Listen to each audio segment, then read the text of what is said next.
Bhadrakali police station हद्दीत दिनांक 16/5/2024 रात्री 3:15 ते 4:40 वाजेदरम्यान बारव जाकीर हुसेन हॉस्पिटल समोर, नानावली, शीतळा देवी मंदिरासमोर अशा 4 ठिकाणी अज्ञात इसमांनी 9 मोटरसायकल व 1 ट्रक, 1 टेम्पो यांना आग लावून जाळपोळ केली होती। तसेच जहांगीर कब्रस्तान जवळील एका घरावर पेटलेली बाटली फेकून घर जाळण्याचा प्रयत्न केल्याने त्याबाबत भद्रकाली पोलीस ठाणे येथे गुन्हा दाखल केला होता। सदरचा गुन्हा हा भद्रकाली पोलीस ठाणे हद्दीत असलेली कायदा व सुव्यवस्था बिघडवण्यासाठी केल्याचे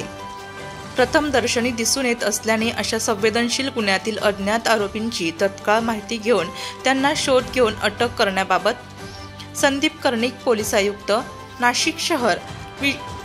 किरणकुमार चव्हाण, पोलीस उपायुक्त परिमंडळ 1 डॉक्टर सिद्धेश्वर धुमाळ, सहाय्यक पोलीस आयुक्त सरकारवाडा विभाग नाशिक शहर यांनी मार्गदर्शक सूचना दिल्या होत्या। त्यानुसार भद्रकाली पोलीस ठाण्याचे वरिष्ठ पोलीस निरीक्षक गजेंद्र पाटील व पोलीस निरीक्षक संतोष नरुटे, पोलीस निरीक्षक विक्रम मोहिते यांच्या मार्गदर्शनाखाली गुन्हे शोध पथकाचे सत्यवान पवार व त्यांच्या सोबत असलेले पोलीस पथकाने वरील नमूद संवेदनशील गुन्ह्यातील अज्ञात आरोपींचा कोणताही ठाव ठिकाणा नसताना गुन्हा घडल्यापासून अतिशय कौशल्यपूर्ण पद्धतीने मानवी व तांत्रिक साधनांचा वापर करून सदरचा गुन्हा उघडकीस आणला आहे। सदरची उल्लेखनीय कामगिरी संदीप कर्णिक, पोलीस आयुक्त नाशिक शहर, किरणकुमार चव्हाण, पोलीस उपायुक्त परिमंडळ 1 डॉक्टर सिद्धेश्वर धुमाळ, सहाय्यक पोलीस आयुक्त सरकारवाडा नाशिक शहर गजेंद्र पाटील यांच्या मार्गदर्शनाखाली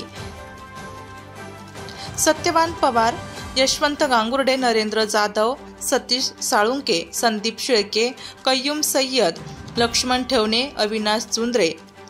महेश बोरसे, नितीन भामरे, नारायण गवळी, सागर निकुंभ, धनंजय हसे, निलेश विखे, योगेश माळी, दयानंद सोनवणे, जावेद शेख आदींनी ही कामगिरी पार पाडली।